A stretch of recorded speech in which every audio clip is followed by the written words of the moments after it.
things are worth waiting for, and I promise you on my name that this will be an amazing edition of BADCATZ Sports Podcast. Without any further ado, let me introduce you to the man that went 4-0. All right? 5-0. What was the fifth one? Evan Mcpherson. Oh, the kicker for the Bengals. Don't cut my lead off again. Sorry. Okay. We talked about that, right? 4-0. When it counted most. And throwing a prop bet, too, about some kicking bullshit. And I give to you Rowdy Riley Arruda, the undefeated, undisputed lightweight champion of sports talk in all of New England. Thank you. And then I give you the Birdman, the mystery man, the man from the mean streets of Hillside Manor to the mean streets of Club Neptune and the Marconi Club in Columbus Park, and then to the Walk of Mean at Norfolk State Correctional MCI Norfolk, okay? Where, among others, another infamous forever, right? Cal Drew was one of his workers. So that's how bad this man is. Well, let's not get crazy. Ladies and gentlemen, I give to you everybody's favorite Birdie. What's down, Mike? And then you got me, the Hurricane, that slept that plays all the bills and has the least fun and all of it. No, I'm only kidding. Only kidding. We're rocking and rolling. Busy.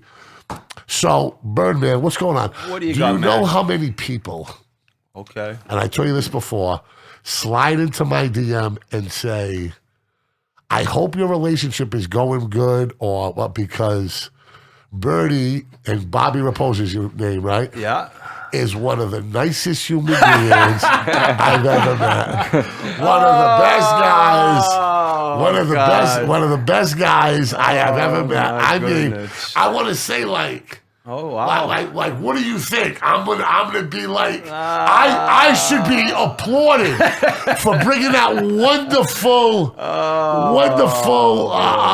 person out into the public eye, so all the eyes can see. Okay.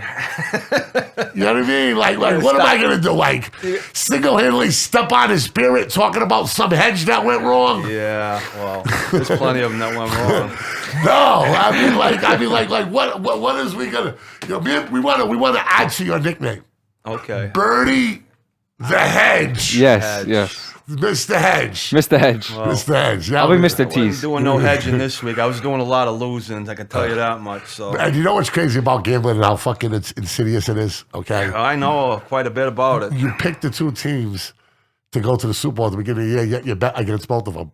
Pretty much. What the I ain't making no money off of it. That's how bad it is. Well, you pick the two teams. Well, to they're go not. to the Super They're Bowl. not there yet, but both teams are still standing. So I'm halfway there right now for my Super Bowl predictions. Yeah. I had one team still standing. The other one, sadly, should have been standing, but the defense couldn't stop wind. Yeah. Who did I have? I had the Packers. Bucs. I had the Packers and the Bucks. No, the Bucks and... No, I had the Bucks and the Chiefs. Okay, so you're still halfway there, too. Halfway there, too, yeah. So we're both halfway. Birdie is unbelievable. almost there.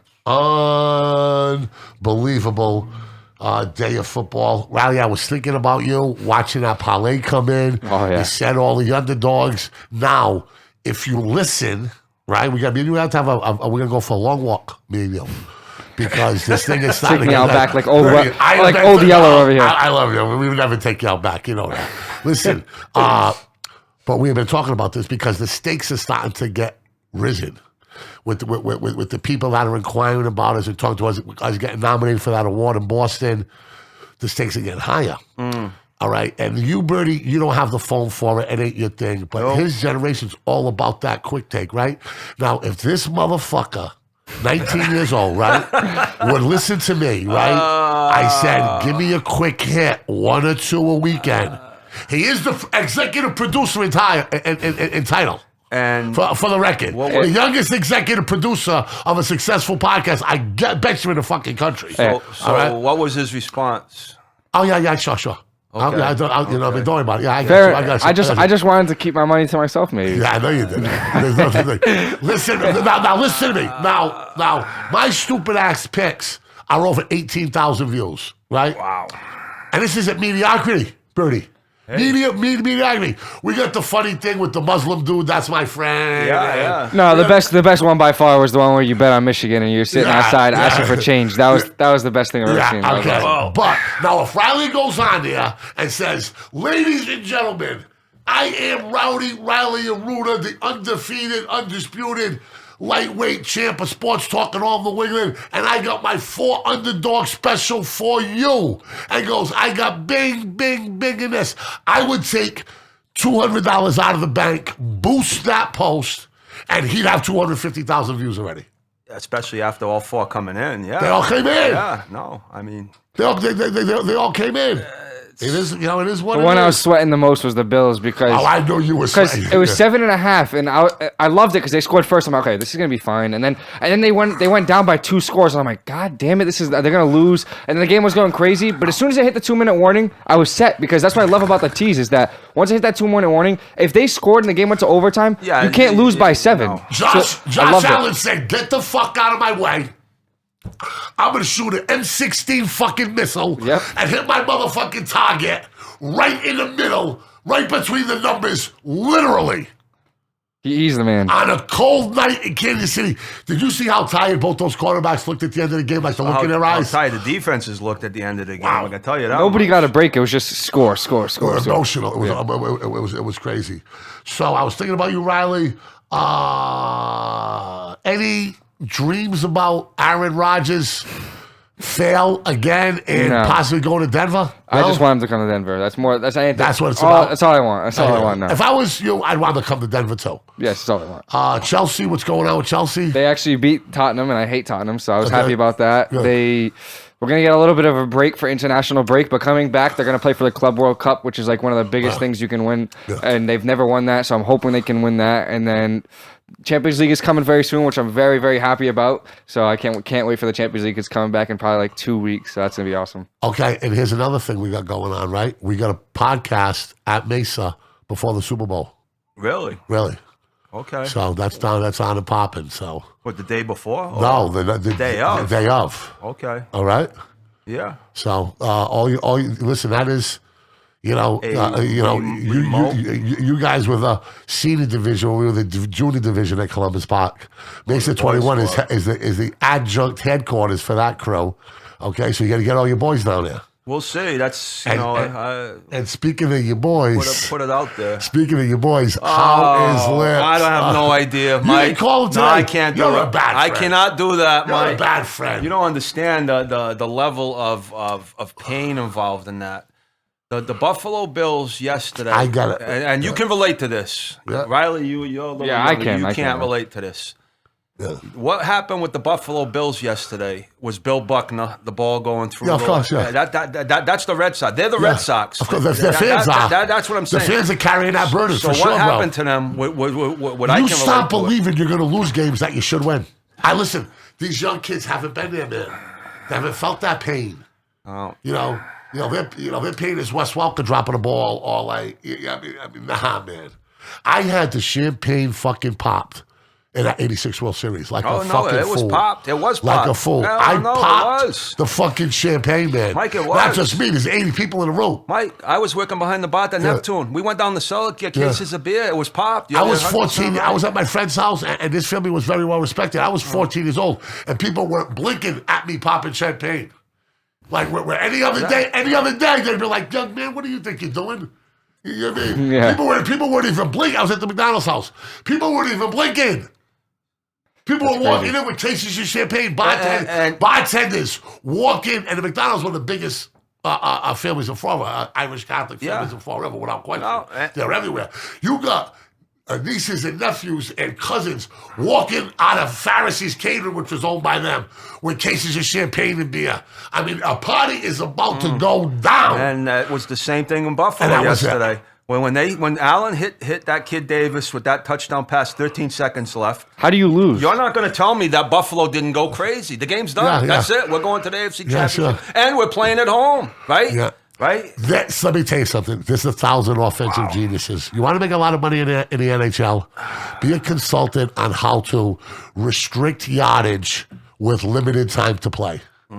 Because look what, I mean, can you imagine coming on the show right now and talking about Tom Brady shocking the world again? And it almost happened. Okay. Again. Almost Like happened. could this week ever be better? It's like one of the greatest comebacks. But somehow, someway, Stafford in 36 seconds goes 80 yards to who I think should be, okay? And I've said this on the show. If I had a vote for MVP of the National Football League, it would be Cooper Kupp. You've heard me say that, right, Riley? And you try to talk to me, so you said the Steelers, the guy from the Steelers who has a sack record, right? No, well, You said we get your vote. TJ Watt. I wouldn't vote for TJ Watt. I would still. I just like again. The MVP is just the regular season. Yeah. And I don't care. But Coop had the He did. second best regular season in history of football. He did, but I still would give it to Rodgers. I think that team was so good in the regular season. His stats are great, but there's no Cooper Kupp was amazing. The only thing I take away from him is he put up those numbers in a 17 game where he was like 100-something yards off of Calvin Johnson before the last week of the season. But it doesn't take away from anything because even without the last week of the season, he was still like number 2 or number 3 all time for yards in one season. I just don't. I think it's so hard to give wide receiver a MVP just because the quarterback is so valued, and I'm not saying Stafford should win MVP. I'm just saying the quarterback is so valued, and nowadays, I get it. But there's definitely an argument to be made easily because he was. I have been saying it though because he's that impactful. Yeah, he is. And every time he's wide open. Wow. It's impossible to guard him. He's I know what I love insane. about him. He defies the racial stereotype of wide receiver. Tell me you don't, Birdie. No, Tell me you no, don't. I'm not disagreeing with that at all. Tell me you don't. No, There's going to be a lot of short guys that are going to get a lot better looks. The thing about Kupp that is very deceptive is his uncanny ability. Yards after catch. Is unbelievable. The way he just dodges. Yeah, they say his claws wicked strong. Yeah. I mean, I haven't seen nothing like that in a long time. But no, I mean, if you're going to throw guys' names in the mix, he's definitely got to be considered.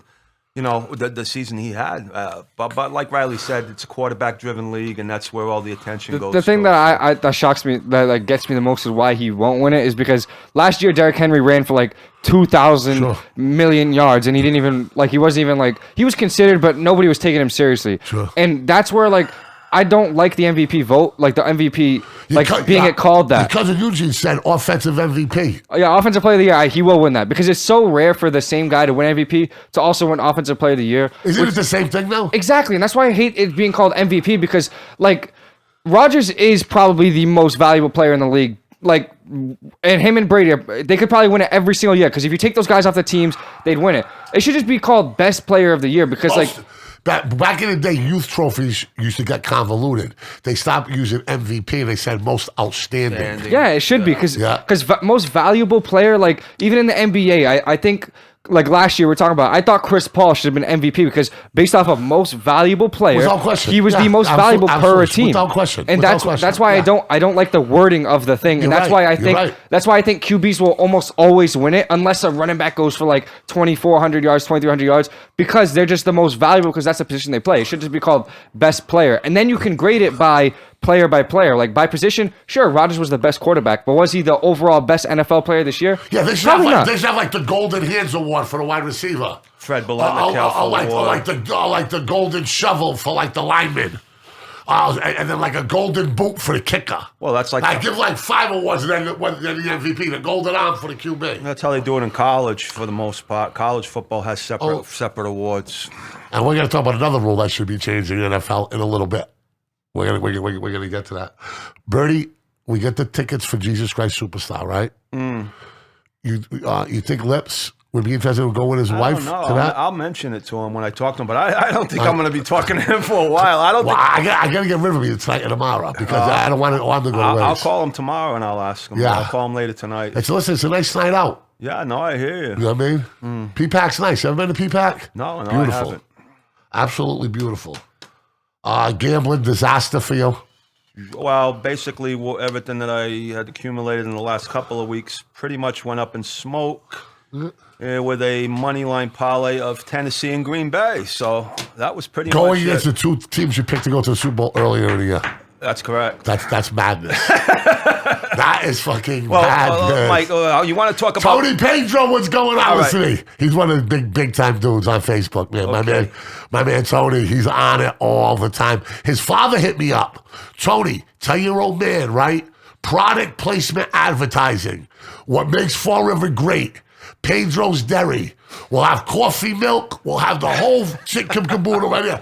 You can put the fucking cow. You can put the cow on our table, right? We'll get it we'll call it the coffee milk cow. But yeah, Tony Pedro, man, he's on there. He knows what's going down. His dad's following you us. want to talk about madness? Can I run some numbers by you of madness of things that happened this weekend that have never happened in the history of the NFL? You want to save that till later? Okay, if you want to. I got make like a segment six. out of it. I can give you 6 or 7 things that never in the history of the Tell me now, NFL. then. Tell me now. Tom Brady, when his defense has 4 takeaways in a game, 49-0 going into this week. Jesus. As you should be. Tom Brady never ever lost on a walk-off field goal in his how many playoff games? Life. Over Really, 40? huh? Yeah, you see? That's mind blowing to me. Okay, the Tennessee Titans or the Bengals. Hey, listen to me. He's been on the right side of a lot of fucking field goals. but I think for that never- two of the but most I- famous ones Vinatieri, ever. yeah. And he didn't lose a lot of games, so I mean. Yeah. Tennessee-Cincinnati game, 9 sacks in the game. Yeah. First team in NFL Unbelievable. history to win a game when allowing 9 sacks. And you know something? And I'm going to tell you something right now. As much as those stats kept piling up, I never was Cincinnati was the safest bet I made all weekend. Yeah, yeah. It was never in doubt to me. You can thank Ryan Tannehill for that. Oh, yeah. Wow, how bad was Ryan Tannehill? Well, let me give you some numbers on Ryan Oh, boy. Do you realize his contract, right? I did some research on this. It's pretty big, yeah. $114 million over a 4-year extension. Yeah, So he's he's got got cut. 2 years remaining. But they can cut him. There's no The guarantee general contracts in manager football. who gave him that contract, well, he's got 2 years left. They've already paid him for 2. Yeah, but they can cut him without having to pay that. You know that, right? I would be looking for another quarterback if I were there. Sure. The most points in the final 2 minutes in NFL history of a 25. playoff game between the Chiefs and the Bills.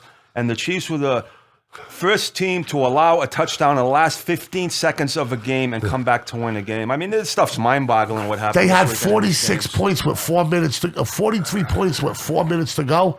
I bet the under. I never bet the fucking under, right? Yeah. I bet the under. I think I'm fucking good. I bet the under. I never bet the under.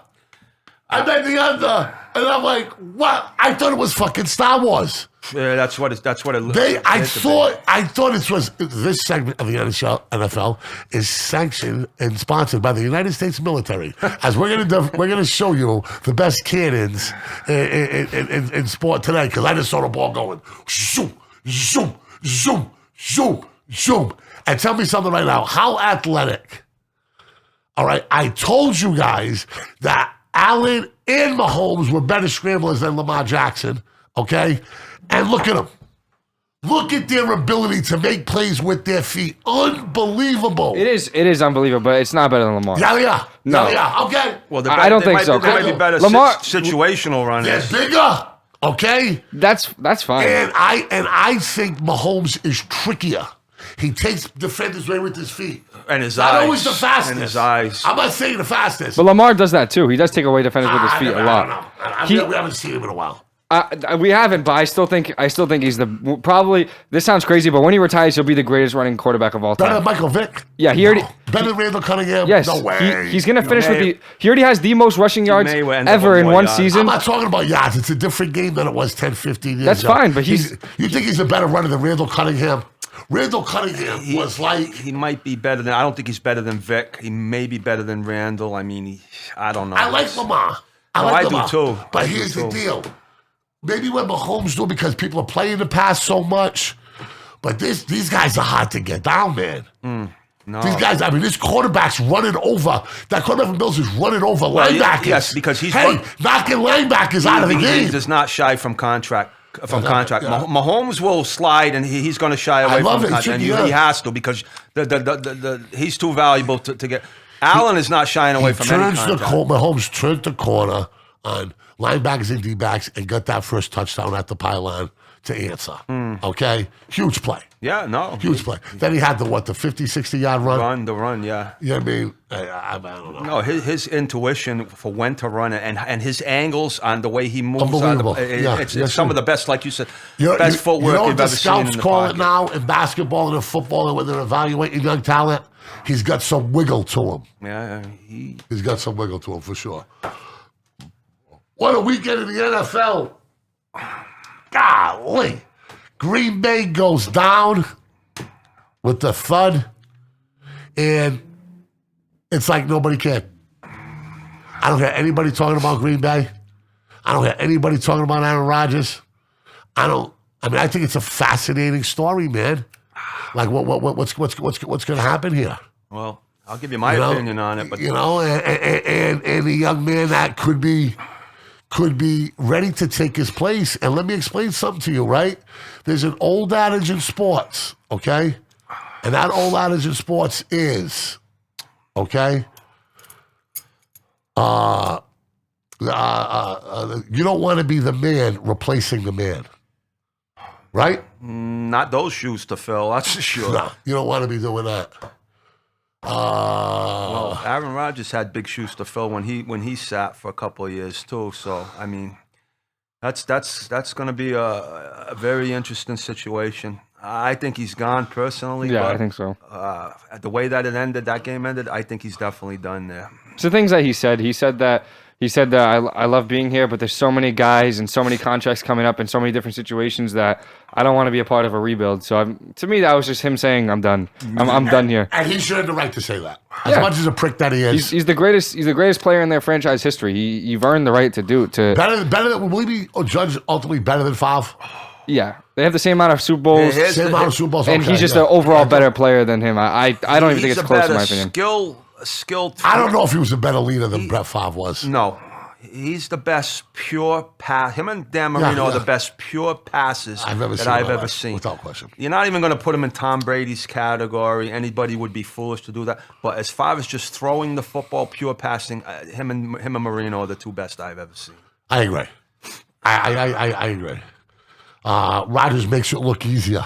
But I think his accuracy is the best. Obviously, amazing number of low interceptions. You know what I mean? Yeah, efficiency. But once again, right? We're having that same conversation again. Another lost home game. No, and you can't. Now we're going to kick it to one of his biggest supporters and let him talk about Aaron Rodgers and how it seems like it's the same old story again. Riley, what's up? Yeah, I even said it. I said I picked the Packers to win, but I said I would not be shocked at all if the 49ers won. That just was. Oh, I was. It just was a terrible matchup, and I just something about it just knew that it wasn't going to work out well. With the snow, it was not a great weather for them because you don't want to. Obviously, nobody wants to see a snow, but for that kind of team, Aaron Jones coming off of an injury, AJ Dillon getting hurt there. But I just think it's time's run its course. It's just the same things over and over again. But you didn't expect to see a little more fight, a little less like leaving on the field, a little more something. You'll be like, because you know what I saw? I saw Stafford fight like a fuck to win a big playoff game. I saw Brady do it, right? I saw Mahomes and Allen do it. I saw, at least once his face went down swinging, and I saw Joe Burrow. The body language from Aaron Rodgers was not one of a leader when they needed him most. And a smart guy by says, Mike, quarterback position is not all about arm strength or this or that. There is a huge leadership intangible in there, right? That often people don't talk about when they get caught up in the numbers. Well, his thing was to get the home field no matter what the conditions were. You can't use that as a crutch, unfortunately. There, you're at home. You wanted the home field. You wanted that weather there. So now, because you can't move the ball at the end of the game, that's not an excuse. That's not going to cut it. His biggest, I don't know. What was the final score? 30 to 10. 30 to 10. I mean, Aaron Rodgers has to find a way to put more than 10 points on the board. No, I mean they scored on the first drive of 5 minutes into the game, and then that was it. They got. I mean, I got to. It happens to a lot of quarterbacks in the playoffs though, scoring that little. Like the Rams Super Bowl with the Patriots, they scored 13. Sure. But he did need to look better. I I just don't. I don't think that's. I think And it's, Aaron Rodgers at that point he's got all the numbers and he's got all the trophies. Another. But hold on, Riley. One side of the trophy case, the personal awards are plentiful. But the big game victories and the stuff that really matters isn't really. Well, let me give you a little angle on Aaron Rodgers right now as far as his decision-making process. If I'm Aaron Rodgers right now and I'm watching the NFC Championship game and I'm looking at the LA Rams, I'm looking at a team that mortgaged the whole franchise to bring Stafford in. Yeah. I'm looking at a team that put all their chips on the table to bring in Von Miller, to bring in Odell Beckham Jr., and to bring in all these other guys. Now, if I look at my team, what have they done for me to get me weapons to bring me to advance? I'll tell you what. They traded up in the best wide receiver class in recent history to get Jordan Love. That's what they did. That's what they did when they could have traded up to get Justin Jefferson, who's been one of the best wide receivers, in the league 2 years in. And they also traded up and passed up on a guy like CeeDee Lamb. They could have went that high to get him. Jerry Jeudy could have went that high to get him. I'm going to say Henry Ruggs. We know what happened with Henry Ruggs. But even a guy like him, like if he was in Green Bay, something could have changed. But in one of the best recent wide receiver classes, they go up and get Jordan Love. And they don't even tell him. I'm not. And that's a fucking disrespectful smack in the face. And it's again, it is administrators and GMs being a little too arrogant. Does that sound familiar to you?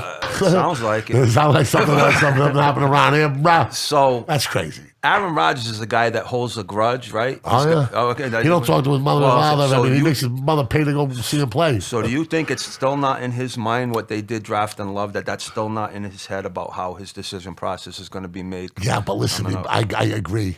But we need a fiery bench moment. We need a throwing of the Gatorade. We need a cussing out on the field. We need a hand race to the field. Yeah, you're right. We need something to know, right?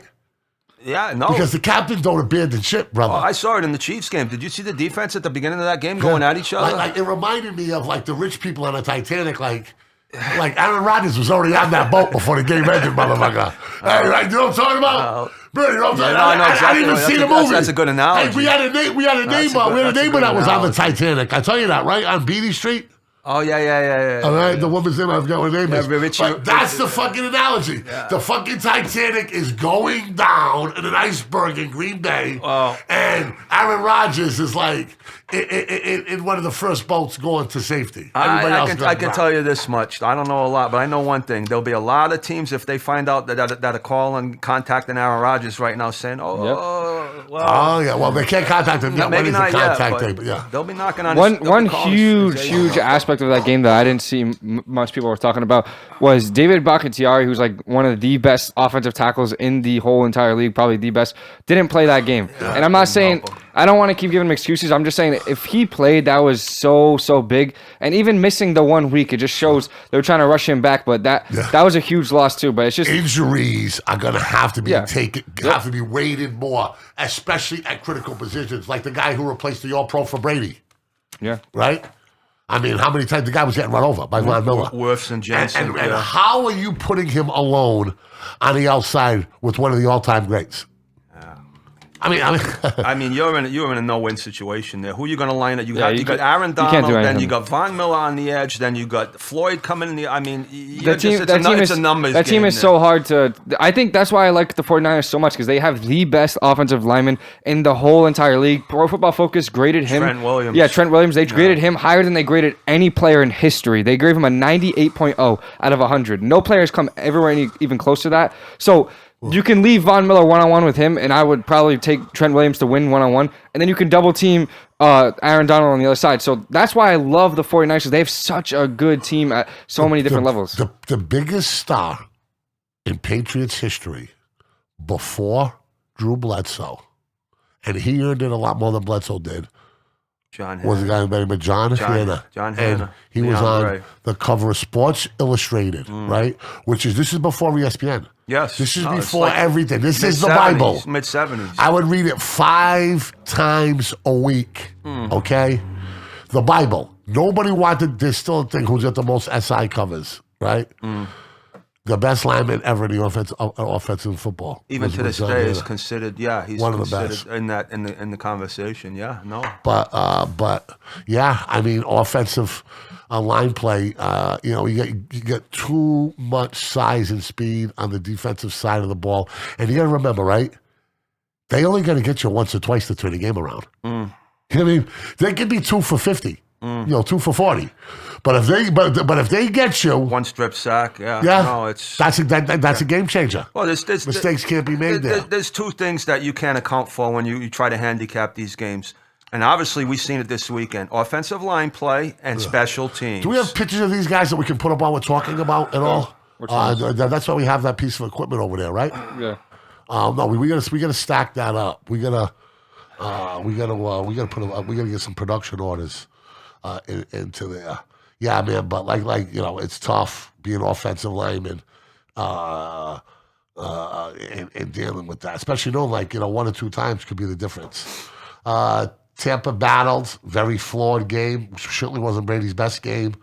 But there was one thing that's on that table is how does Stafford go 80 yards in 40 seconds? How does he do it? And twice to Cooper Kupp, who's having a once in a generational season as wide receiver. Yeah, I believe it's the second or third best season ever, right, Riley? Yeah, second. Second best season ever by the history of a wide receiver. I mean, how does he get over?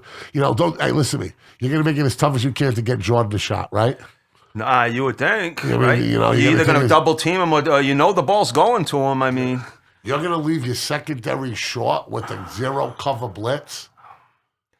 Well, and not only that, the confusion in the blitz. It wasn't so much the blitz call. It's the communication wasn't there because it wasn't a complete blitz there. But that's why, like you said, he's an MVP candidate. This guy is just can wreck a game in one play. So I got to give credit to Stafford though. When I looked and watched that throw again. That throw, he took a shot from Sue right after that throw. He hung in there, took the shot, and he put that ball, which is about, 45, 50 yards, right in the breadbasket. Matt Stafford is doing exactly what the LA Rams thought he could do at the highest level. And he's doing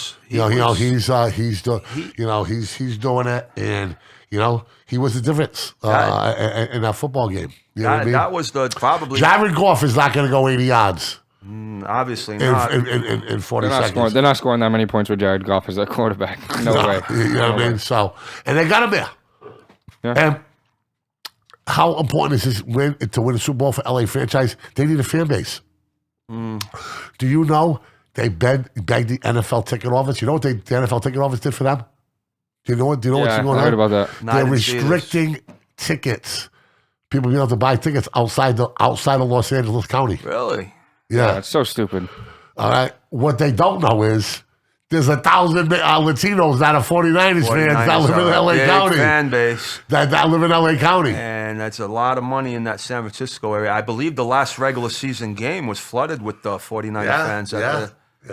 That's why they did it, because Deebo Samuel was talking I said last time it was a whole game, and he was pissed that they did that. He's like, that's not fair. And I agree with him. That's not fair. You shouldn't just be like, okay, you guys can only get these tickets in one section. It's everybody's game. Everybody, there's fans from all over.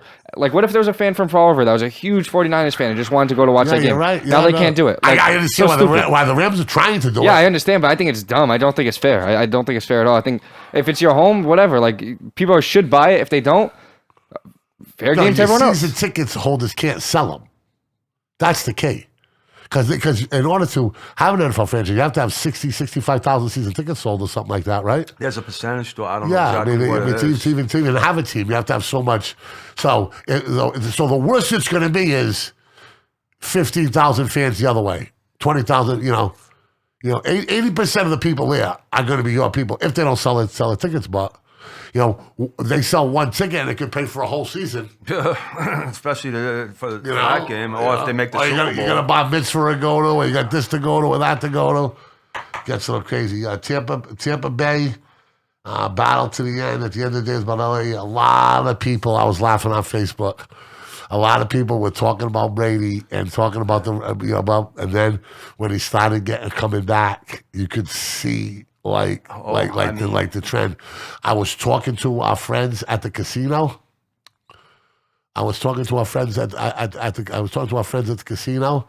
And they said, my buddy was a cop from Bevan, said they have never ever seen the place go that crazy when Brady tied it up. They said they were bouncing off the walls. Jack Indigo's the security guard there. Yeah. You know what I mean? You know, he says, Mike, the place was going fucking, because I was going to send you a message on Facebook. He said the place was going crazy. It was upside down. I mean, they showed a shot of McVay on the sideline in the middle of that thing going on, and his face looked like he was just totally just frozen in the game, in panic mode. And boy, is he lucky that Staff had made that throw, because the scrutiny that he would have came over if he would have lost that game. I mean, you just can't. Speaking of the casino, I was in Burlington, which was like an hour away at this mall, and I was watching the game, and I was like looking at halftime, like, all right, 20-3. I was not worried about my teaser, but I was like, let me look at the odds. At that point, it was when Brady threw the interception. It was like a minute 56 left. Brady threw the interception at the end of the second half, and the Rams got the ball in towards the red zone. The odds went to +20 for Tampa Bay. Yeah, that's usually and I was the like, highest "Are you that they'll kidding go me?" to, I was right? like, "Are you kidding me?" Like, I was like, if I was in Fall River, I'm jetting to the casino right now. As soon as Cam Akers fumbled the ball, it went to +14. I was like, dude, that's still such a great number. Because that was just such easy money at +20, +14. There's no chance in hell a Tom Brady-led team would lose by 20 or 14 in the playoffs. Like, I knew, like, I was so happy the Rams were winning like that, but I just knew it wasn't going to be over until the end, and I just knew they weren't going to get blown out, because, like, there's no way they were going to get blown out by that much. It was eventually going to happen, and it did, and it was just crazy to watch. I think a lot of help. Well, you have to So get bad help. this shit. They did. You have to get help. You have to get help. Yeah, You know what I because mean? you're not going to score 5 times in a row. Cooper Kupp almost gave the game away, and that was huge because well- he didn't fumble once this year. And he, one thing I don't like about him, and I know we talked about before saying he's great at I it. thought he was your boy. I do, but I'm saying this is one thing I don't like, is that when he gets the ball, he could just go forward to get yards. He runs backwards to try to get even more yards, and I don't like that, because you're bringing the ball back. Yeah, right. But yards after catch, he's at the top of the That list. is fine, right? But then you try to get those yards out of the catch, you fumble right there, you give the Bucks. At that situation, you're probably better off not make a play for another 2 That's yards. what I'm saying. That's what I'm saying. That play there. Situational sports. But- That's what you have to remember. But I don't fault Cooper Kupp on That's that where the play. analytics don't work. But that play with Cooper Kupp, if you watch that again, that defensive back made a great play on that ball. It's not like he juggled the ball. He came in with it, and he stripped it and basically stripped him. It's not like Cooper Kupp. Yeah, that is you know a great what I'm play. saying? But if he didn't run backwards to try to make more yards and just goes forward and just gets down or takes a hit, then it doesn't happen. But that was still at 27-13. So it's not like that was the play that was going to decide the game. No,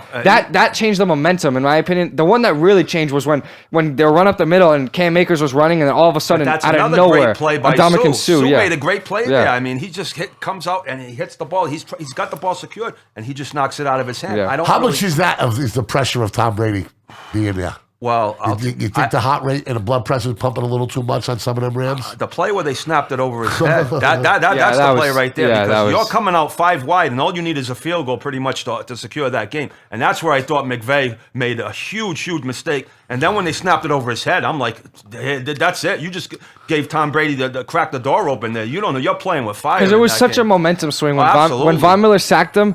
And then he strip sacked them. Okay, he killed the momentum. it That's was it right over. there. I thought it was done. All And you then, gotta do is run the ball And then there. all they do is just snap right over his head. He's like, you guys can have it But again. why are they throwing the I don't ball know. there? The I don't 5 know. wide with nobody in the backfield. To me, and then I'm thinking when I saw that, I'm thinking right away, and they snapped the ball overhead. Immediately in my brain, I'm thinking Falcons. This is the Falcons. This is Tom Brady. You give him the ball back. This is crazy. And another thing we didn't even touch on was the missed field goal by Gay. If they hit that field goal, it's 17. all-pro kicker. Now All-pro kicker. Now it's 3 possessions to score. It makes it so much harder. of course. And he misses just a little bit. And I just as soon as that happened, I was like, okay, this is it. This is it right here. He had problems in pregame with his plant foot. It was reported.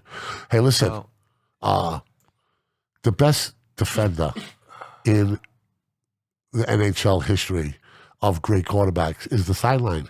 Yeah. Keep him on the bench. Yeah. That's the way you can defend Pat Mahomes. That's the way you can defend Jess Allen. You kick him off while the clock goes tick, tick, tick, tick. Use all 40 seconds you get. Tick, tick. Well, Yeah. get into that decision. You can make a fair catch on a kickoff, and the ball will, so no time will run off on the clock on a kickoff.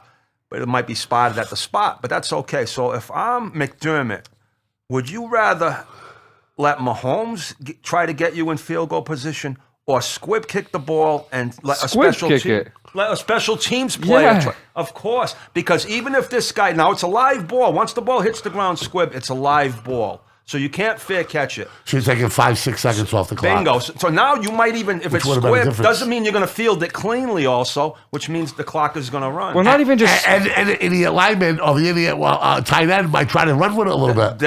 There you go. Not just squib it, but kick. I know what you mean by squib it, like hit into the ground, kick it live. But just kick it like, tell the kicker, hey, kick it at the 10-yard line, and make him run it out. Because now if he runs it out, that's 5 seconds off. Sure, he might get a few more, but now you only get you one lost play. the time. Yeah, you Time on lost the the clock. time, and I don't understand kicking it all the way out and just not even telling him anything. But let me tell you something. We can Monday morning back quarterback. Of course. Our whole life, and this is Of what course, this is about. of But course. when the bullets are firing at you in real time, and you get Yeah. decision after decision to make and process. Oh. You know what I mean? You know something? If I was an assistant coach at NFL, there's so much to handle. I would have an associate coach. Okay. Situational Sit- football.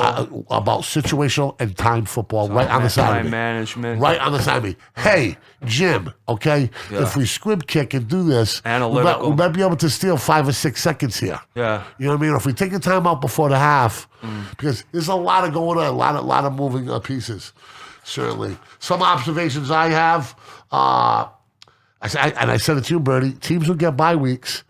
You know, the rules of inertia, right? Keep it going. Keep the machine going, and that's certainly shown through in this week. Tennessee too. came out flat. Green Bay scored early, but then Yeah. they fizzled after that. So I mean, I think that you're right. The rest may Tampa came out flat. be a deterrent.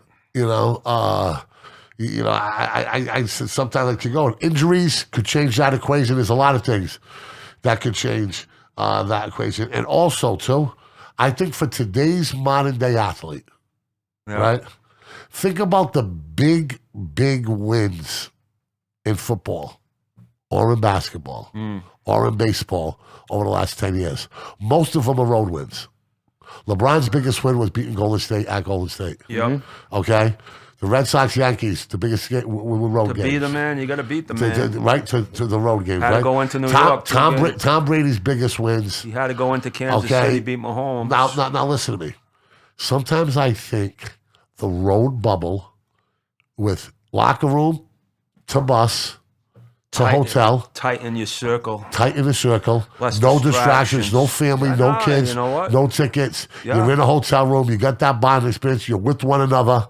Yeah, everybody's talking, everybody's grooving, everybody's got the same vibe, right? I think that's more conducive. What are we doing with the you looking for something, bro? No, I was just reading it. No, you could be onto something. I mean, home field, it's nice to sleep in your own bed and everything, but like you said, you got a lot of distractions during the week when you're at home. You got people coming at you for tickets. You got, when you're away, you don't have all these distractions. So there's definitely a process to it. I mean, that's what I'm thinking. Those are my observations. Mahomes still won't be able to. Still 3 years in, I think, starting now, hasn't played a single away game in the playoffs. So even this year, when he wasn't a number one seed, still won't get an away game. So it's going to be next year, hope maybe when he gets his first away game. Ryan Tannehill for that. So let me just make one last observation before we go on. So all the talk this weekend, we saw Mahomes, we saw Josh Allen, unbelievable off the charts. We saw Tom Brady come back. There's one guy that's going to go down this weekend that had one of the most monster games I've ever seen in my life, and it's not even going to be really Gabriel Davis. The wide receiver for Buffalo, watching that game, this guy, I thought I was watching Andre Reed or James Lofton again, but this guy was absolutely. Did you see the move that he put on that? Oh, corner? my God. It was like watching Sat him down. Allen Iverson on a crossover. That's what they that was said. I mean, it was jaw dropping. 8 catches, 201 yards, and 4 touchdowns. 4 touchdowns. That's insane. And, it's insane. And you know what? And he goes home a loser. Because they lost, it's going to be an Unbelievable. afterthought. I mean, That's the most touchdowns by a wide receiver in playoff history. I'm now pretty I sure. knew who I gotta Beasley be. was. I knew who Diggs was. I knew who McKenzie was. This guy. I mean, you do a lot of it's crazy. fantasy. Yeah, you he's must not. have known who No, he was. wasn't. He wasn't much though. That's the thing. He's like their wide receiver 3 or 4, and that could be it. Like he was just feasting on their back. It's about depth of wide receiver because in the playoffs they all try to take one away. Yeah. Well, I don't know what this Diggs did have a bad game. Diggs didn't do anything. 3 catches for 7 yards. Didn't do anything at all. He did make the conversion. But that could be it though. Is that they were giving so much attention to Diggs, and Davis was wide open because we haven't seen him at all. But he has to be good enough to make those plays, and he made big plays. You're absolutely big plays. That's no true words ever been spoken. You got to be good enough to make that play in the moment. I hope this guy Davis makes some money off this game. He catches them with his hands. See him catch those things right with his hands. Oh my God! Like bang. It was like the deep one. Looked like it was a Sunday stroll. Wow. What else you got to talk to us about? As far as that, and then just the observations on the other numbers that I threw. I think it's going to be a lot of quarterback moving this offseason with Tannehill and Garoppolo, Aaron Rodgers. I don't know. I think Kirk Cousins. I think you're crazy to get rid of Garoppolo if he brings you to a Super Bowl. But that's just me. All right, we got the questions, brother. We got 9 of them. Okay? Could have 20 after yesterday. Yeah, I hear you. All right, go ahead. We always start with number 7. Lucky number 7. Which team that played this weekend will have the biggest drop-off to the emotion given out in the week before? To the emotion, or just the game. I mean, you know, it's got to be the Chiefs, I would think. No. That's I misread that. Okay. Which team that played last night, right? This past weekend. Yeah, we'll have the biggest. We'll have the biggest drop off next year. Next week or next year? The Packers easy. Packers easy. Yes, I don't see a way that Devontae Adams and Aaron Rodgers goes. Even if you keep Adams, the things I've seen of Jordan Love didn't look the best at all. And I'm not saying he's going to be a bad NFL quarterback. I'm just saying next year, if he is the starter for the first year, it's not going to be good for a long time. So I'll say the Packers for sure, and the Titans, those two.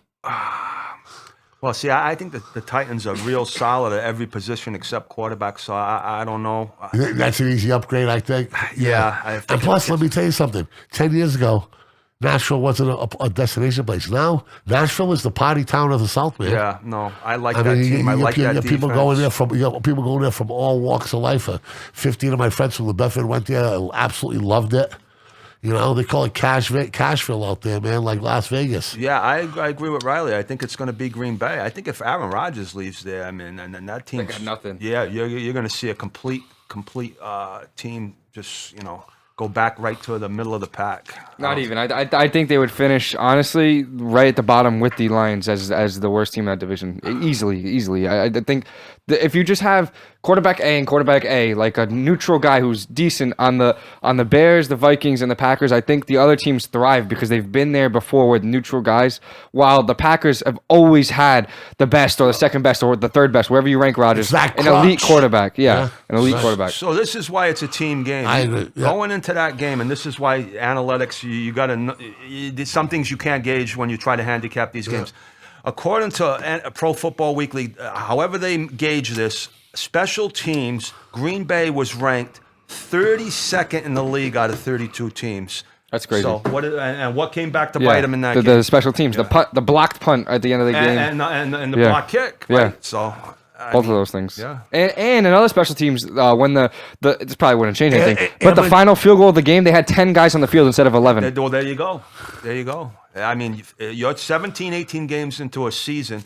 You can't, just like Dallas was, you can't be making all them penalties and mistakes. You know what I know about San Francisco? They get stronger and more physical as the game goes on. And it jumps out off the TV. Well, San Francisco's defense to me is the best defense in the NFL, and I like the individuals that the Rams have. But as far as physicality, and you saw it in the Dallas game, and you saw it in the Green, they just smack you, punch you right in the mouth, right from the go. And it's 60 minutes. 60 minutes. So, and they definitely, I give them definitely a puncher's chance to beat the Rams this week. I like them to beat the Rams. Yeah, well, with that defense, I mean, and they've owned the Rams in the last 7 or 8. Next question. 2. Will Brady retire or go to another team or stay in Tampa? What do you think? Well, I don't think he's leaving Tampa. Whether or not he retires, I don't believe he will. Well, you don't think he's going to live in Tampa, do you? I believe he likes the warm weather, and if he does go to another team, I can't see him going back to a cold weather city. I mean, what teams, if we were to map it out, what teams?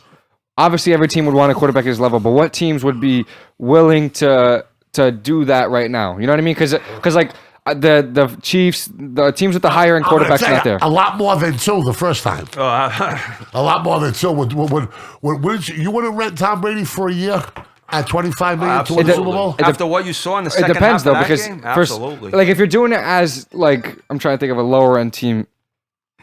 I don't know, a team that's not ready to win for 1 year for $25 million. It's not worth it because of course not, no. that's why I'm saying there's got to be situational teams where I think the Vikings, the Vikings is a really good one, Yeah, but and that's going to go to Minnesota. But I think Well, that's a it's dome. indoors. It's a dome. It's So I indoors, think I like that one a lot because the Vikings have a really good offense. Yeah. Their defense isn't bad. They were actually a pretty good team this year. So I wouldn't mind the Vikings for him. I was gonna say the Bears, but it's just too much stuff going on with them. A couple of years ago, I would have said the Bears. Well, I'll tell you what. If Tennessee can somehow, like you said, get out of that contract with Tannehill, with the team that they got in place already, and he's already friendly with Vrabel, as we know, but that's a contract. Henry to me is a question mark of his age and his injury. So I don't know if he would want to go there just because if Henry has another injury, right, or doesn't even look like himself, that team goes right down the gutter. Like the whole team is built around him, and the whole reason why they gave Tannehill all that money was because when Henry is playing fine, Tannehill plays so well off of the play action, and he's so efficient. When Henry doesn't play well, that's when Tannehill doesn't play well as well. So they're working together. So I don't know if he would want to go there because of Henry's age. I'll tell you what. I'll tell you what. Tennessee's never winning anything with Ryan Tannehill. As much talent as they put around him, he is not going to win in the playoffs. The Miami Dolphins aren't ready to win. The Jacksonville Jaguars, other warm climate, aren't ready to win. The Houston Texans aren't ready to win. The Cowboys are not going to make that move. Arizona's not going to make that move. The Rams ain't going to make that move. And so there won't be many teams. That's what I'm saying. There's not many at all. One that does jump. Which one were you going to say? One wild card that we haven't discussed is the Deshaun Watson also, where he's going to end up next year. So there's a lot of the one that time out. According to reports, Deshaun Watson's civil issues are being explored legally in three states now. Oh, okay. So that makes if it turns to and that's criminal. The reason why he's not paying. If that turns to a criminal case, he's not going to get a shot. Then he won't. Yeah, he won't be. One place. I know we said warm, and it's complete opposite. But I think he would probably at least get to the AFC Championship game with this team is the Steelers. That you give Brady that defense and the weapons that they have with that. The only thing they would need to get is an offensive line to protect him to give him time. But if you give him that running back and those receivers with the best, probably one of the best defenses in the league, it's a recipe to win right there. So I think the Steelers is one too. Could be a especially because their history. I don't know as much as their history with the Patriots because they're kind of rivals, but their history as a great NFL franchise, and now he goes there. Sure, yeah, no doubt. You know, that's a good one for sure. The Browns. So nobody has him retiring. He's too competitive to walk away when he's still playing at an elite level. If his play had leveled off, then I could see maybe. But he led the league in touchdowns this year. You've seen the zip on his ball. He's not going out until he slows down, and I haven't seen it yet. So I think he's got at least one more year. I don't know like what is going to happen at all because again I don't know if he wants to go play wherever he wants to play, and it's just. Is that Tampa team, like, what's going to happen? Because Gronk is a free agent, and if Brady stays, then Gronk will stay, but that's money you have to pay him that somewhere you might not be able to pay somewhere else. Antonio Brown just said he wanted to play with the Ravens, and then Chris Godwin's actually a free agent this year, too. So there's a lot of pieces that need to come back together. Godwin can go for me. I don't think so. I think nobody watched Tampa Bay. I know, but I think watching that game without Godwin there, the guy to be replaceable. I mean, Godwin's not irreplaceable. I just think Godwin's the perfect receiver for Brady that gets open on the. Don't catch the ball, man. He's got a lot of drops, Riley. No, not this year. Not this year. This year before he got hurt, I watched Tampa Bay. How many Tampa Bay games did you watch? A lot of them because I had Godwin on my fantasy team and he was doing so good. I watched him a lot because he gets a lot of attempts, a lot of opportunities. But let me tell you something right now, and I've said this for 2 years. The last two guys I want Brady to go to in a big spot is the big guy, which is Gronk. No, not Gronk. Evans. I am not buying Mike Evans or Goodwin after what I've seen for the last 2 years. All right, I know. Listen. Godwin, I might. I know that agree the a little numbers bit. might not support me, but they're also playing with Tom Brady, who led the league in yards and all of that. So everything's a little distorted. However, okay, you know what I think of Tom Brady. We All don't right? have to I'm question watching that. every game except yesterday's, ironically enough, and they get beat like a savage. I'm just telling you what I see. Yeah, I know. You know what I mean? I'm just telling you what I see.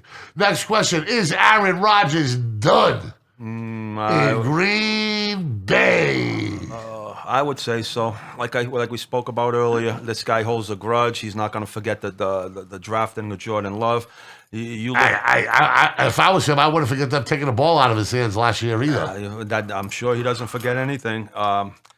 Yeah, you start to look at the pieces around him, and aside from Devontae Adams, his receiving core, it's just not really nothing to really look at. And I like the running backs, but as far as throwing the ball, he could have used a secondary receiver. You think he could have used maybe Odell Beckham the way Odell's playing? A lot of teams could have used Odell Beckham. I mean, the fact that Green Bay didn't want to do anything to help him out, I think that's going to signal his ticket out of there. I agree. I think that he's played his last game with Tampa. I think he checked out before the game was over. Like I said, I used my analogy. The Titanic was sinking, okay, but Aaron Rodgers was one of the rich dudes in one of the safe boats watching it go down. He's off to another destination, and, you know, he can do that. He served the Packers admirably.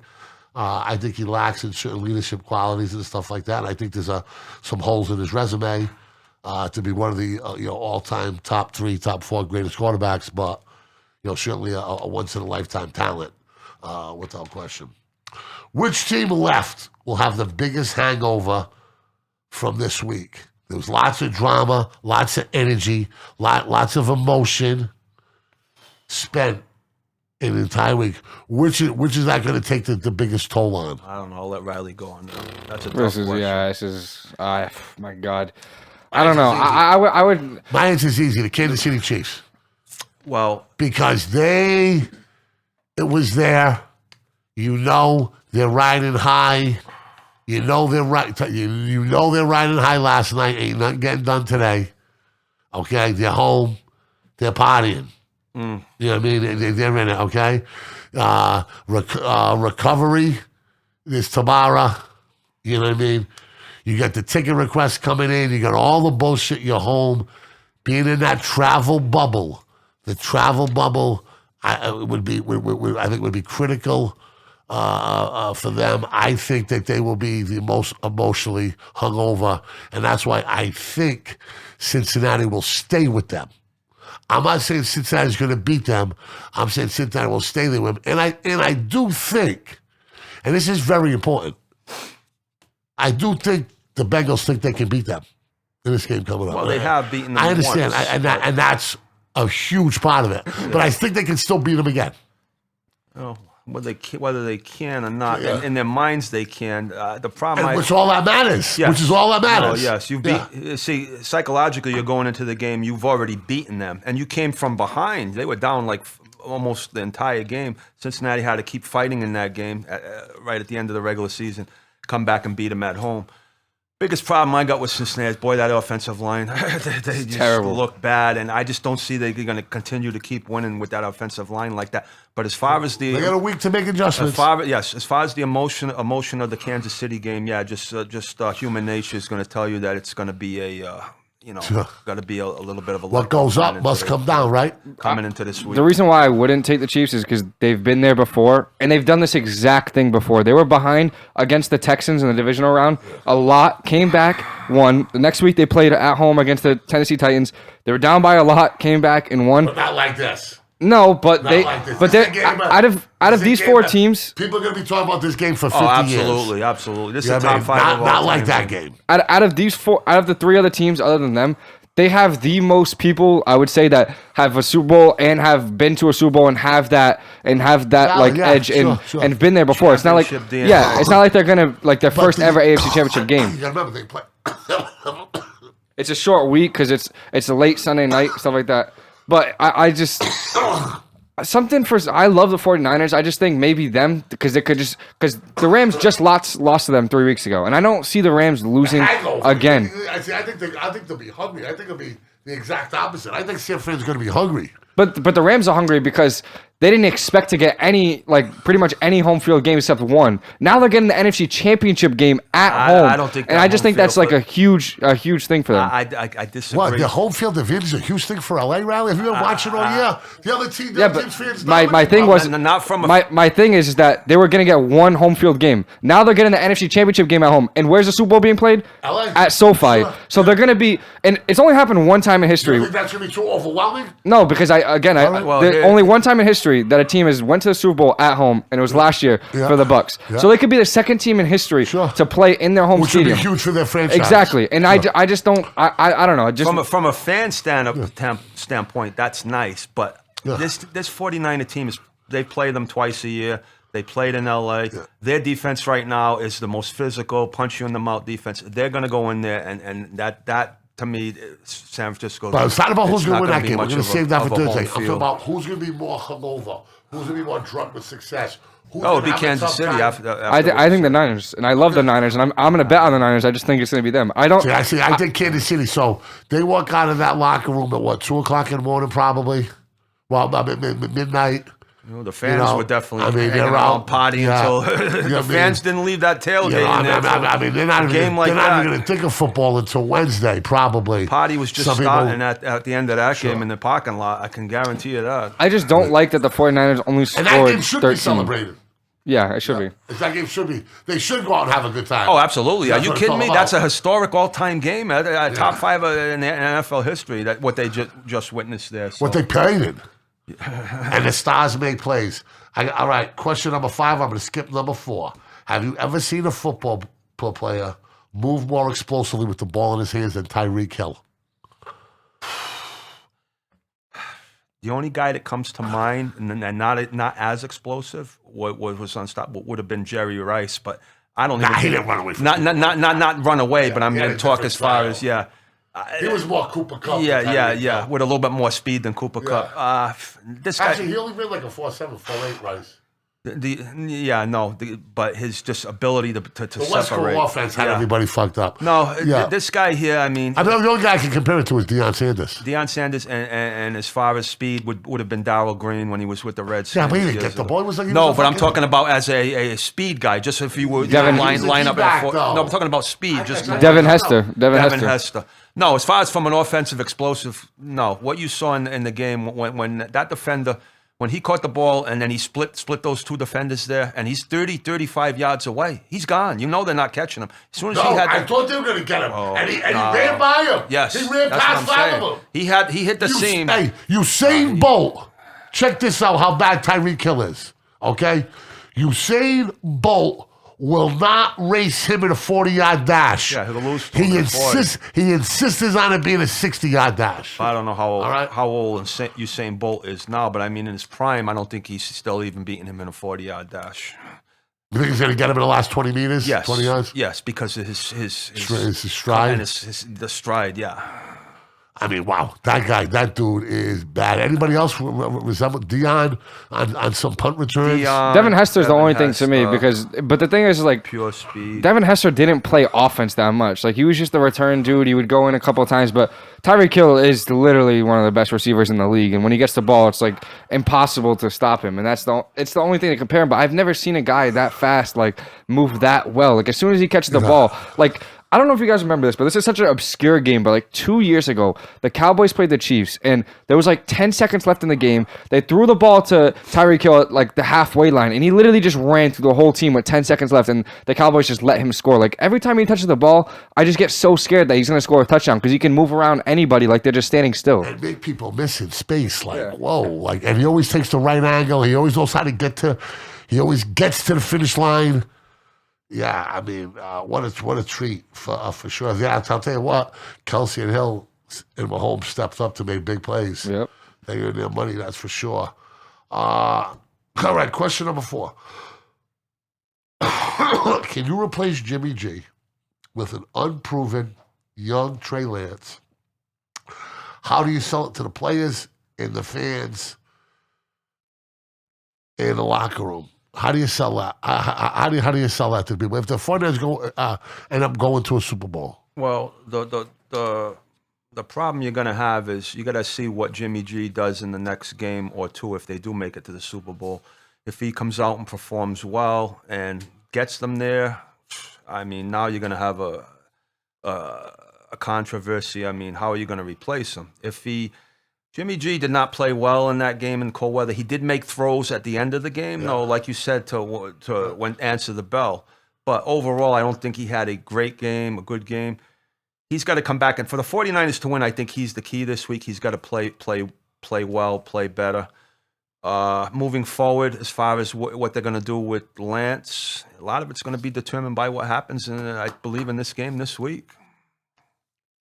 I don't think you have to sell it to them just because the sell was what you did when you went out and traded for him. It's like you went out and moved so much away. So if they win the Super Bowl, you don't think they have to sell getting rid of their starting quarterback? No, because is that what you think? I'm asking you what you think. I'm asking how are the 49ers going to sell it? You think differently than others. I'm not saying it's the wrong way. I think they come out and say, "Hey, look what we did to go get this guy. This is what we think of him, and this is what we already were going to think of him." Okay. So I think that's what they sell it as. Say, look, we moved up so much to get him. But coach, we already have the guy. He's brought us to 2 and 3 years. That's fine, and that's why I don't think. I don't know. I just don't think it just makes perfect sense to me. They moved up so much to get him that I think it was already out there that everybody already knew. Like it was common knowledge kind of that this year Trey Lance was gonna start, and then he got hurt.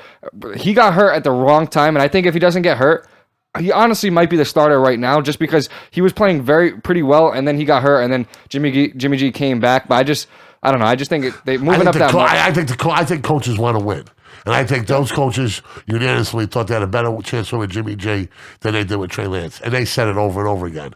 So if this is going to be made, it's not going to be a coach decision that's going to make this. It's going to be a business decision. It's going to be John Lynch the owner who's going to make that. Yep. But I mean, I don't think it's easy at all. I think this is something that I'm going to scratch my head and lose sleep over. Birdie, what do you think? Well, I think a lot of it's going to depend on what Jimmy G does in this game. If he comes out and has a bad game and doesn't play well. But what if San Francisco, with all that talent around them? Well, that's what What if San Francisco comes out, right, and doesn't perform at the level that they have the last 2 years?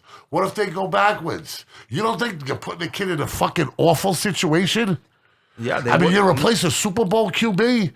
You didn't even play Division I football. No, but at some point, like you said a long time ago, at some point you get thrown in the water, you got to sink or swim. Sure, so this is I'm not saying that he won't. I'm playing devil's advocate. No, I'm asking a question. But here's the problem the 49ers have, and it's the point that you hit on. When you move up to get a quarterback nowadays in the NFL, you're paying a king's ransom. So now at some point, this kid has to come in there. He's not just going to sit there forever. So Jimmy G has got to, like I said, he's been on the hot seat this year. He's got to perform. The injury was a partial excuse for him. It's going to come down to what happens in these playoffs, is my opinion here. But they're not. Trey Lance isn't going anywhere. He's going to get a shot at some point. So it's just a matter of, is it going to be sooner or is it going to be later? And the year that they moved up to this year was huge because there was so many quarterbacks this year. It's not like they moved up like the 2022 season when there's like one quarterback that people were like. There was 5 quarterbacks drafted in the top. So to move up in that year in the third to go to the third pick, it's crazy. I don't know what Jimmy G's contract status is. Obviously, it ends next year. Like like this time next year would be when it ends up. Sure, which is the most difficult part of it because I got 1 more year with him. Okay. Here's the deal, right? Anytime you change a variable at a critical position, okay, sometimes it takes a while, sometimes it's judgments. And there's one thing that we know from Dan Marino is you are never guaranteed Super Bowl appearances. No, that's for sure. I mean, we saw enough great players and enough wins that turn to losses and losses that turn to wins for a lifetime this time. So it's going to be interesting to see what happens there. Okay. I think this is the most important question of the night. Is it time to change the overtime rules in the National Football League? Riley, we'll let you go first. I want to say yes, but it's just I see both sides a lot. I think both quarterbacks should get the ball, but if you want your quarterback to get the ball, then maybe your defense should step up. I get it was a long game, but I don't know if it's fair that both teams don't get to have both sides of their ball on the field in overtime. Like, that's the part that I don't like, is that why not just play out 10 minutes? because I think that's too much for them. The thing that 10 minutes is there's a record amount of ties this year. That's not. Yeah, but I think I don't know. So what are you going to do though? So what I think is if the team that gets the ball first, if they score a touchdown, the other team, and the way that I would want to do it is so the Chiefs go down, they score a touchdown. Now they kick it off to the Bills. If the Bills don't score a touchdown, the game's over. If the Bills score a touchdown, the game keeps going. But if the Chiefs score a field goal, then it wins. So at least gives the Bills offense a chance to play the game. I'm all for that. That's the way that I think it should be, because it gives both teams a chance for their offense and their defense to be on the field. But it really gives a little bit of an advantage to the second team, to the team that's trying to tie, because they're going to go for it every fourth down because they have no choice. Yes. But that's if the team scores a touchdown. Now, if the team kicks a field goal, you can go down the field, score a touchdown, but I don't know. I just got to kick a field goal too. Yeah, I don't. Why not play 10 minutes? Well, I mean, because what do you do? I think it should be modified to the point where each team gets to touch the ball at least once. So do I. After you get to touch the ball once, the game's tied. Now each team's had the ball once. Yeah. Now next field goal, next play wins, but at least you've got to touch it once. Yeah. I think they'll look at it in the offseason. You think they're gonna? Yeah. I think they People will going look crazy. at it. I don't know if it'll get changed, but I think they will definitely. There's so many discuss it. historic situations where the other team got screwed over, in my opinion, by a coin toss. Like the game shouldn't come down to Not of that magnitude. Yeah, exactly. The Chiefs and the Patriots one, that was such a really, really good game when Brady went down the field and scored in Arrowhead. That game came down. The Rodgers and Wilson one when the Seahawks came back and beat them. There's so many of them that I don't think is fair to come down to a coin toss. Like, to me, that's just not the way it is. But and people are gonna be like, oh, what if that was your team? It's happened to my team. The Broncos, when they played the Patriots, the Broncos won the coin toss, went down the field, score, and won the game. I still don't think it's fair. Like, even though it happens to my team, I don't think it's fair. Like, I think not both sides of the ball should be equally represented and have an opportunity. Last question. From today, who do you think will have a better future, Mahomes or Allen? Starting from today. So Mahomes has won this part of his career. These guys are right around the same age. Yeah. After what I saw Allen yesterday, I mean, it's hard to.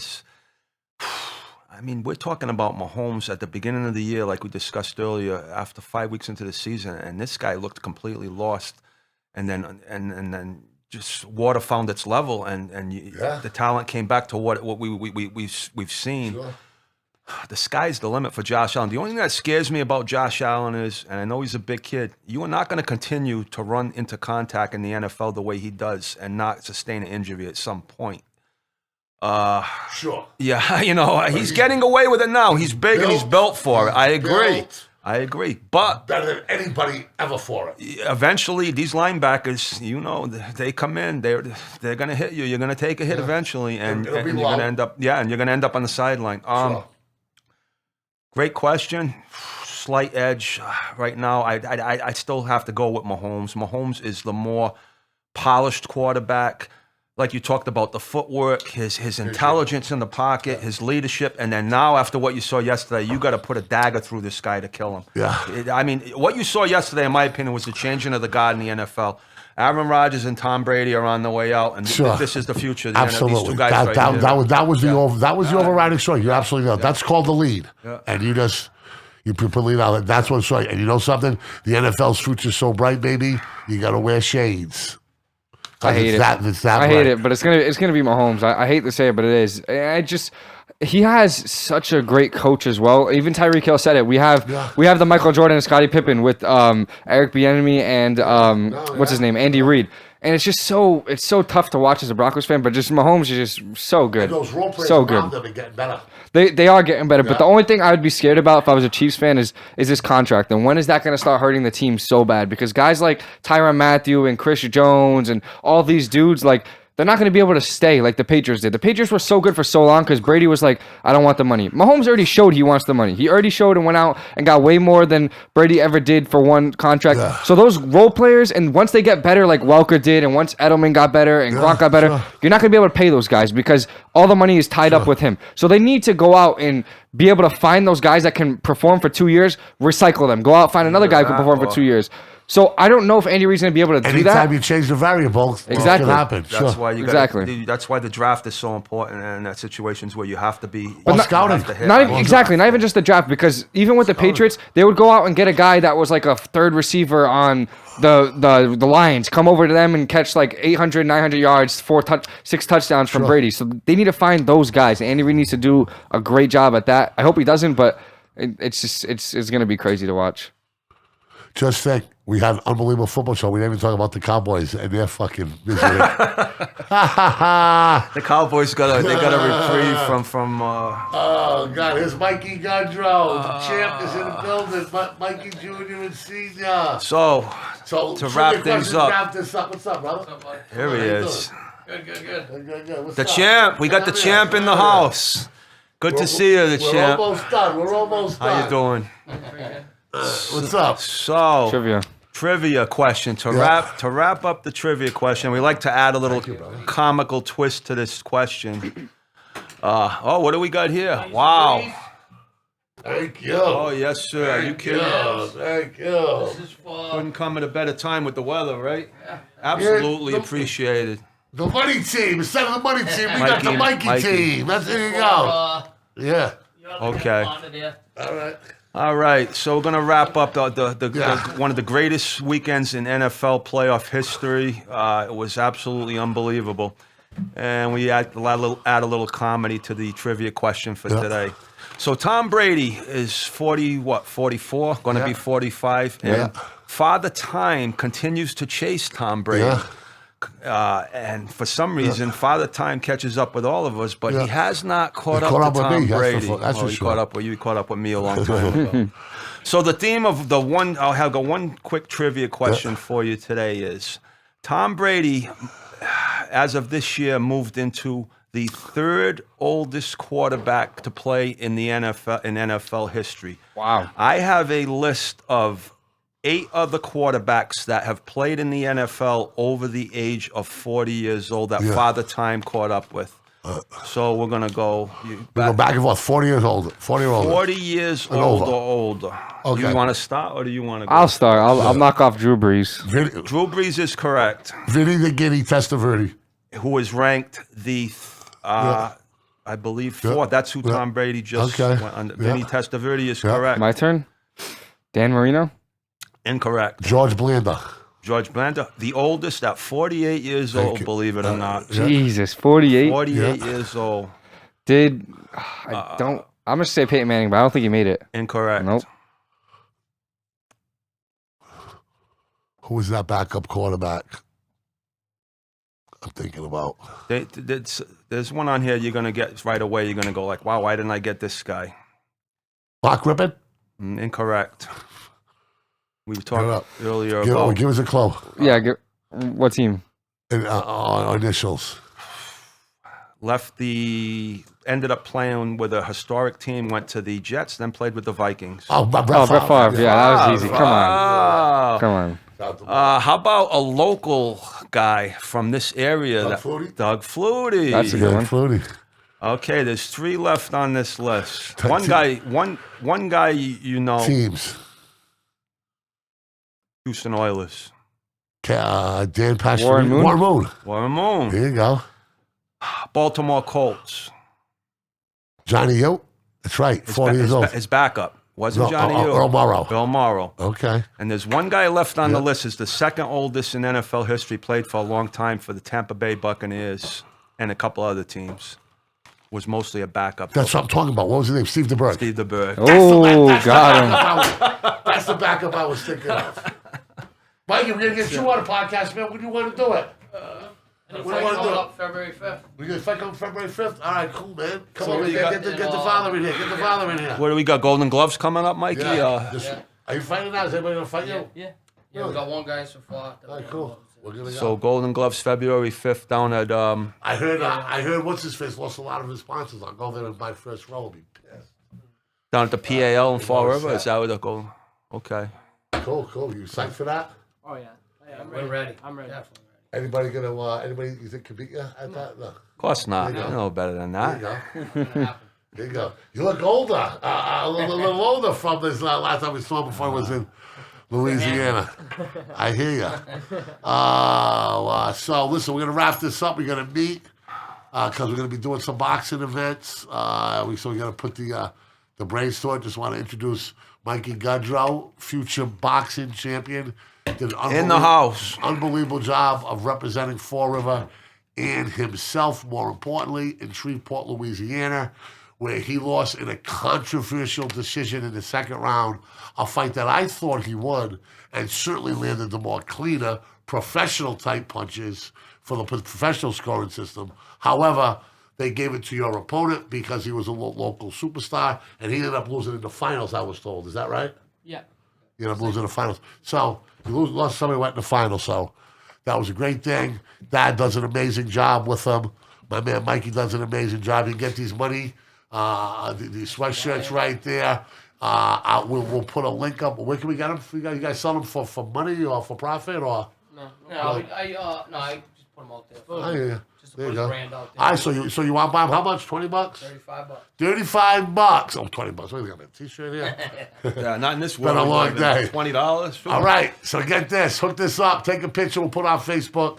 You know how we do it. When we are out of here, we'll see you tomorrow night with crazy Jimmy Hilario and his poor crew. Jimmy. And then we might have a special guest star Thursday on the show. And you're fighting February 5th, which is when? Next Saturday after. So we got a week away. So we'll put you on the week of the first week of the Super Bowl. That'd be perfect. All right? We're a week before the fight. All right, my man. I am the Hurricane for Birdie and Rowdy Riley. We're out. Good stuff, fellas.